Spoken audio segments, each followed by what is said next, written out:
بسم اللہ الرحمن الرحیم. سب سے پہلے تو ہمیشہ ایک بڑا اعزاز ہے جناب محترم انور مسعود صاحب کی زیارت کرنا، ان کے گوڈوں کو ہاتھ لگانا. اور پچھلی دفعہ میں نے عرض کیا تھا کہ سر کے مزے ہیں، یہ ان لوگوں میں سے ہیں کہ جنہوں نے موت کو فتح کر لیا ہے. اب آپ نے مرنا تو ہے نہیں، ہمیشہ انشاءاللہ باقی رہنا ہے. باقی ہمارا جسم ہے تو وہ تو گاڑی کی طرح ہے، وہ جب آہستہ آہستہ پرانی ہو جاتی ہے تو وہ پھر ڈسکارڈ ہو جاتی ہے. تو یہ چند ان لوگوں میں سے ہیں، اللہ ان کو زندگی میں برکت دے، ہمارے ساتھ رہیں تا دیر. لیکن یہ وہ بڑے لوگ ہیں جنہوں نے موت کو مسخر کر لیا ہے. میں تھوڑے سے وقت میں کچھ بہت ضروری باتیں آپ کے ساتھ کرنا چاہتا ہوں. ایثار کے بارے میں جتنی باتیں تھیں آپ نے ویڈیو میں دیکھ لی ہیں، اور میں ذاتی طور پہ سمجھتا ہوں کہ اتنے خلوص سے کام، پاکستان میں بہت سی این جی اوز کام کرتی ہیں اور ان سب کا کام جو ہے وہ قابل ستائش ہے، قابل تعریف ہے. لیکن جن دوستوں سے سیالکوٹس میں ملا ہوں، وہ جو ایکٹیولی ایثار میں انوالو ہیں، وہ بھی جیسے یہ ساری ٹیم ہے، اور وہ لوگ جو ان کی بیک میں ہیں. جیسے پچھلی دفعہ جب میں آیا تو جتنے دوست آئے ہوئے تھے تو وہ اس طریقے سے نہیں ڈونیٹ کر رہے تھے کہ جیسے کوئی احسان کر رہے ہوں یا فخر کر رہے ہوں، وہ اس کو اپنا فرض سمجھ کے کر رہے تھے. تو یہ اللہ تعالیٰ نے آپ کی خلوص کی بنیاد پر انشاءاللہ اس کو چلانا ہے، اور اللہ کرے گا انشاءاللہ یہ کام جو ہے نا، وہ ایک شعر ہے کسی کا، بلکہ میرا ہی ہے، کہ جو بڑا کام کیا ہے وہ رہے گا باقی، ورنہ جانے کو تو ہر شخص چلا جائے گا. یا کسی اور بڑے کا شعر ہے کہ آسائش دنیا، ذرا آواز کم کیجیے گا تھوڑی سی، آسائش دنیا کو سمجھ قرض تمدن، آسائش دنیا کو سمجھ قرض تمدن، کچھ فیض کمایا ہے تو بے فیض نہ مر جا.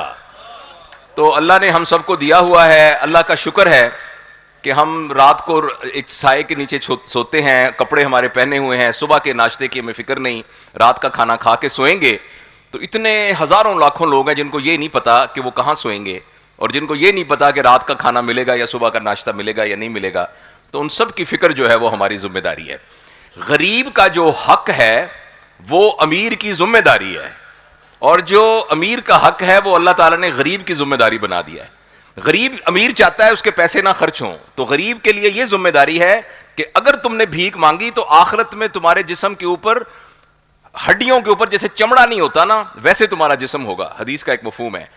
تو اس کو یہ کہا گیا ہے، اور امیر کو کہا ہے کہ اگر ساتھ والا گھر جو ہے اس کا اگر بھوکا سویا ہے تو تم سے اس کا حساب کیا جائے گا. تو اللہ پاک کا ایک عجیب نظام ہے، جو غریب کی ضرورت ہے وہ امیر کی ذمہ داری ہے، جو امیر کی ضرورت ہے وہ غریب کی ذمہ داری ہے.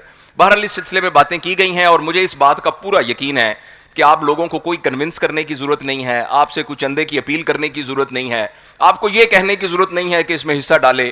یہ آپ ساری پہلے ہی جانتے ہیں. البتہ ایک بات میں صرف کرنے لگا ہوں، اس سے پہلے پھر جو ٹاپک ہے اس پہ میں بات کروں گا، کہ یہ مشینیں تو خرید لیں گے، باقی چیزیں بھی لے لیں گے، بلڈنگ بھی بنا لیں گے، لیکن خون بنانے کی تو کوئی فیکٹری نہیں ہے. خون تو انسانوں کو ہی دینا پڑے گا. تو اس لیے یہ گزارش ہے کہ اس میں نہ ہچکچائیں. اور میں آپ کو اپنے ڈاکٹر ہونے کے حساب سے بالکل سائنٹیفک بات بتا رہا ہوں کہ ایک صحت مند آدمی اگر ہر 3 مہینے کے بعد ایک خون کی بوتل دے دے تو اس کو بہت فائدہ ہوتا ہے. ایکچولی اس کے اپنے بلڈ سیل زیادہ بہتر طریقے سے بننا شروع ہو جاتے ہیں، بشرطے کہ اس کی ڈائٹ وغیرہ ساری چیزیں ٹھیک ہو. تو یہ کچھ گزارشات ہیں. باقی میں مختصر وقت میں جو ایک بہت ضروری بات کرنا چاہتا ہوں، اور یہ وہ بات ہے جو ہم سب سے ریلیٹڈ ہے، اور یہ ایک ایسی آگ ہے جو ہمارے گھروں تک پہنچ چکی ہے، اور ہمیں اس بات کو بہت توجہ سے سننا چاہیے. گزارش یہ ہے کہ جس وقت انسان اس دنیا میں آیا ہے نا، اور معلوم تاریخ تقریباً 70,000 سال کی معلوم تاریخ ہے، اس تاریخ میں ہمارے جو آباء و اجداد تھے وہ ہنٹر تھے. یعنی وہ نکلتا تھا ایک نیزے کے ذریعے ایک جانور کو مارتا تھا، اور وہ 1 دن کے لیے 2 دن کے لیے خوراک کے لیے اس کے لیے کافی ہوتا تھا. اس انسان کے لیے کسی قسم کی اصول، کسی قسم کے کوئی ضوابط، کوئی مینجمنٹ، کوئی لیڈرشپ، کوئی فیملی لاز، کسی قانون وغیرہ کی کوئی ضرورت نہیں تھی.